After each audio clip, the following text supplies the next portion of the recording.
Bismillahirrahmanirrahim. Assalamualaikum warahmatullahi wabarakatuh. Perkenalkan, nama saya Dafa Dwi Gusta dengan NIM 2307050045. Di sini saya akan membuat sebuah video mengenai tugas dari struktur data, yaitu buatlah tabel kelebihan kekurangan dari array, stack, queue, linked list, tree, dan graph. Kemudian jelaskan. Baik, kita masuk ke array. Terdapat kelebihan dan kekurangan di antara masing-masing poin. Di antaranya kelebihan yaitu akses cepat. Elemen bisa diakses dengan cepat menggunakan indeks. Yang kedua, struktur sederhana, mudah diimplementasikan dan dipahami. Sedangkan yang ketiga, efisiensi untuk data tetap, sangat cocok jika jumlah data tidak berubah-ubah.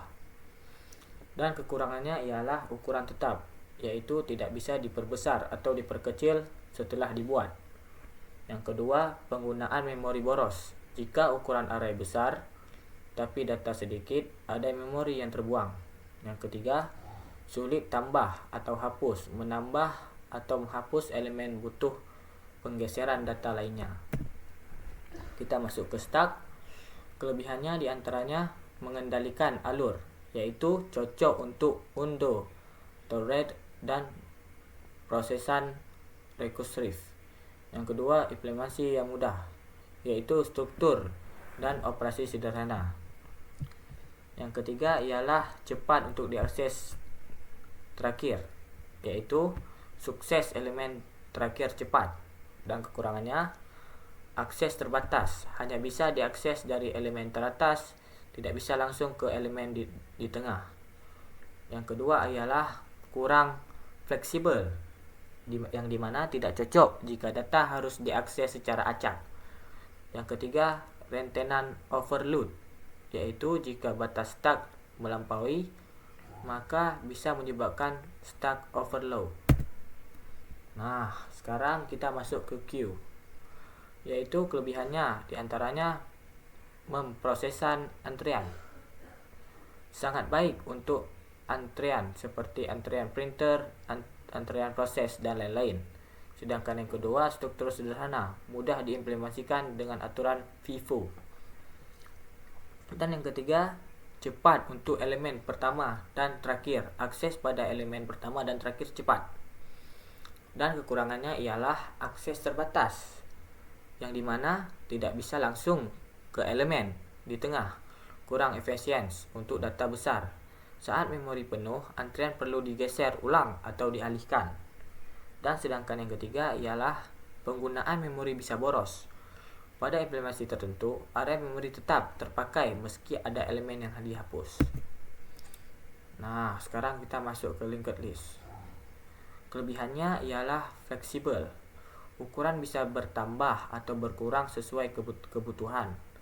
Yang kedua adalah penghapusan dan penambahan mudah, yaitu penambahan atau penghapusan elemen mudah tanpa perlu menggeser data lainnya. Nah, yang ketiga adalah efisiensi untuk data dinamis, cocok untuk data yang sering berukuran kecil, berubah ukuran. Nah, sekarang kita masuk ke kekurangannya dari linked list. Di antaranya akses lambat, memerlukan printer dan linter ke memori leaked, yaitu harus melalui dari awal untuk menemukan elemen tertentu. Sedangkan memerlukan pointer ialah setiap elemen butuh ruang untuk pointer, sehingga memori lebih banyak terpakai. Dan rencana memori leak ialah jika tidak dikelola dengan baik, pointer yang salah bisa membuat kebocoran memori.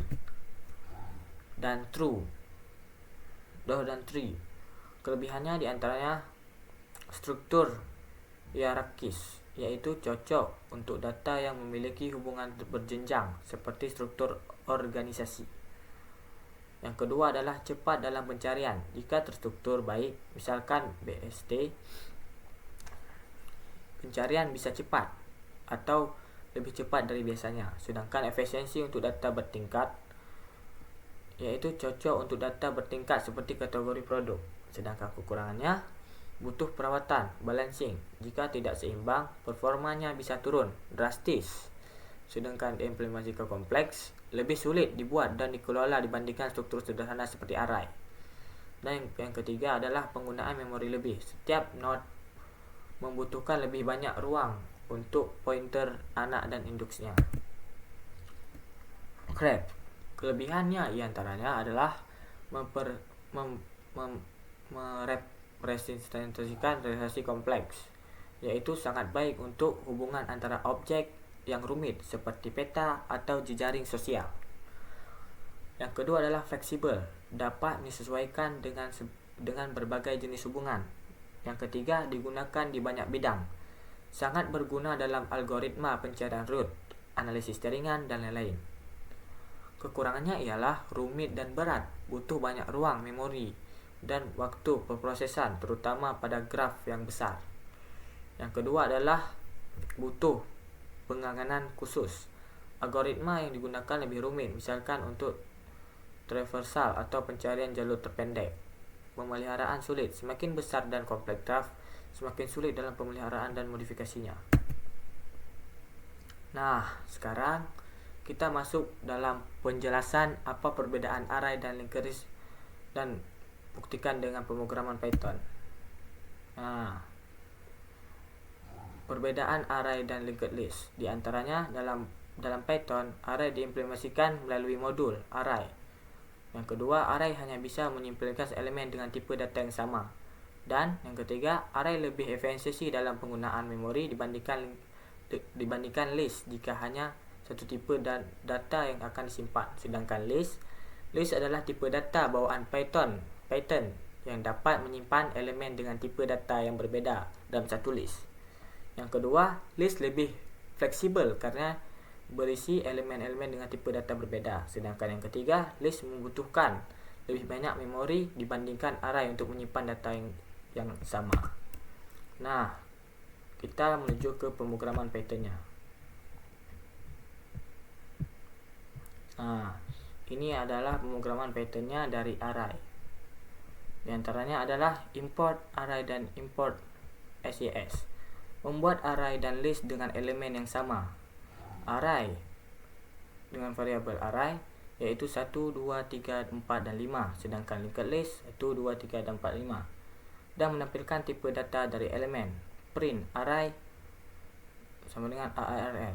Dengan print list sama LST. Nah, ini adalah tutorial cara pemrogramannya, dan ini adalah runningannya, yaitu setelah menambah float 1, 2, 3 dan lain-lain,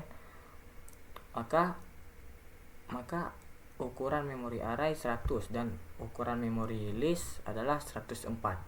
Nah, begitulah kira-kira kawan-kawan.